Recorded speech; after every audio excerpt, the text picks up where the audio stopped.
अजनबी हवेली का रहस्य किसी सुनसान जगह पर जाना हम सभी के जीवन में कभी-कभी अनजाने में हो जाता है।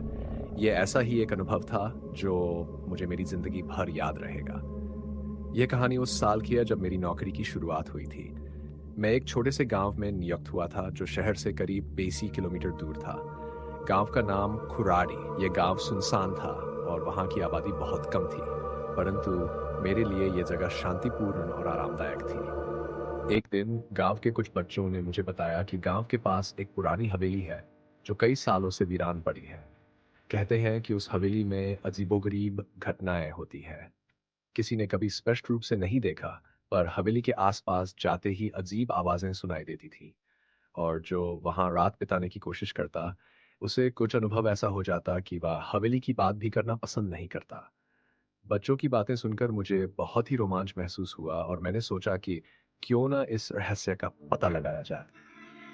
शाम का समय था। सूरज धीरे धीरे डूबने लगा था। मैंने कुछ गांव वालों से हवेली के बारे में जानकारी प्राप्त करने की कोशिश की, लेकिन सभी ने एक ही बात कही, उस हवेली में मत जाओ, वहां कुछ सही नहीं है। उनके चेहरे पर डर साफ दिखाई दे रहा था और ये डर मुझे और अधिक उत्सुक कर रहा था। आखिरकार मैंने फैसला किया कि मैं अकेला ही उस हवेली का पता लगाऊंगा। मैंने अपनी बाइक ली और गांव से बाहर की ओर बढ़ चला। करीब 20 मिनट बाद मुझे वह हवेली दिखाई दी। हवेली का दरवाजा पुराना था और लकड़ी से बना हुआ था, जिसे जंग लगी जंजीरें और ताले जकड़े हुए थे। हवेली के चारों ओर घास और झाड़ियां उग आई थी, जिससे यह साफ था कि यह हवेली वर्षों से वीरान पड़ी थी। हवेली के अंदर जाने से पहले मैंने अपने दिल की धड़कनों को शांत करने की कोशिश की, क्योंकि वहां का वातावरण बहुत ही अजीब और डरावना था। जैसे ही मैंने दरवाजे की कुंडी पकड़ी, वह खुद ही खुल गया, जैसे कि किसी ने उसे अंदर से खोला हो। अंदर का दृश्य और भी भयावह था। हवेली में चारों ओर अंधेरा था। सिर्फ एक हल्की सी चांद की रोशनी खिड़की से छनकर अंदर आ रही थी। मैंने अपनी टॉर्च जलाई और धीरे धीरे अंदर बढ़ा। अंदर का माहौल बहुत ही अजीब था। हवेली में हर जगह धूल जमी हुई थी और हवा में एक सड़ी हुई बदबू थी।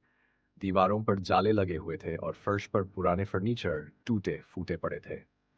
मैं हवेली के बड़े हॉल में पहुंचा, जहां एक पुरानी सी मेज और कुछ कुर्सियां रखी थी। तभी अचानक मुझे कुछ फुसफुसाहट सुनाई दी। ये आवाज बहुत धीमी और अस्पष्ट थी, लेकिन सुनने में ऐसा लगा जैसे कोई मेरे बहुत पास खड़ा हो और धीरे धीरे कुछ कह रहा हो।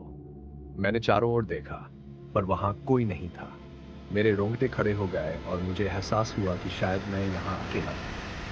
मैंने खुद को दिलासा दिया कि यह सिर्फ मेरी कल्पना हो सकती है, पर तभी एक ठंडी हवा का झोंका मुझे महसूस हुआ और ऐसा लगा जैसे कोई मेरे पीछे से गुजर रहा हो। मैंने अचानक मुड़कर देखा, पर वहां कोई नहीं था। डर अब मेरे अंदर धीरे धीरे घर कर रहा था, परंतु मैंने खुद को संभालते हुए आगे बढ़ने का फैसला किया। जैसे जैसे मैं हवेली के अंदर और गहराई में जाता गया, वैसे वैसे अजीब घटनाएं होती गई। दीवारों पर छायाएं चलती दिख रही थीं, जबकि वहां कोई नहीं था। कभी कभी मुझे ऐसा महसूस होता कि कोई मेरे पीछे खड़ा है, मुझे घूर रहा है। मुझे पसीने आने लगे थे और मेरा दिल जोर जोर से धड़कने लगा था। आखिरकार मैं हवेली के दूसरे मंजिल पर पहुंच गया। वहां एक बड़ा सा कमरा था, जिसका दरवाजा आधा खुला था। कमरे के अंदर जाने पर मुझे महसूस हुआ कि यह हवेली का सबसे बड़ा और महत्वपूर्ण कमरा है। अंदर एक बड़ा सा पलंग पड़ा हुआ था और उसके पास एक पुरानी अलमारी थी। कमरे के बीचों बीच एक पुराना झूला भी लगा हुआ था, जो हल्का हल्का हिल रहा था, मानो कोई अभी अभी उस पर बैठ कर गया हो। तभी मेरी नजर एक छोटे से आईने पर पड़ी, जो दीवार पर टंगा हुआ था। आईने में मैंने देखा कि एक अजनबी सी परछाई मेरे पीछे खड़ी है। वह परछाई बिल्कुल स्थिर थी, पर उसका चेहरा साफ नहीं दिख रहा था। डर की एक लहर मेरे पूरे शरीर में दौड़ गई। मैंने तुरंत मुड़कर देखा, पर वहां कोई नहीं था। आईने में फिर देखा और वहां परछाई गायब हो गई। अब मेरे पैरों तले जमीन खिसकने लगी थी। मैं तुरंत उस कमरे से बाहर भागा। जैसे ही मैंने सीढ़ियों की ओर कदम बढ़ाए, मुझे पीछे से एक जोरदार चीख सुनाई दी, जैसे कोई बहुत ही दर्द में हो। ये चीख इतनी भयानक थी कि मैं कुछ क्षणों के लिए वहीं थम सा गया। मैंने चारों ओर देखा, पर कुछ नहीं दिखा। पर अब मैं और देर नहीं कर सकता था। मेरे मन में बस एक ही ख्याल था, यहां से भाग निकलने का। मैं तेजी से नीचे की ओर भागा, पर जैसे ही मैं दरवाजे के पास पहुंचा, दरवाजा खुद ब खुद बंद हो गया। मैंने उसे खोलने की कोशिश की, पर वह अब नहीं खुल रहा था। ऐसा लगा जैसे किसी अदृश्य ताकत ने उसे पकड़ रखा हो। तभी मेरे कानों में फिर से वही फुसफुसाहट सुनाई दी और अब वह आवाज साफ-साफ कह रही थी, "तुम यहाँ से कभी नहीं जा पाओगे।" अब मेरा धैर्य टूट चुका था। मैंने पूरी ताकत से दरवाजे को धक्का मारा और अंततः वह खुल गया। मैं बिना पीछे मुड़े हवेली से बाहर भागा।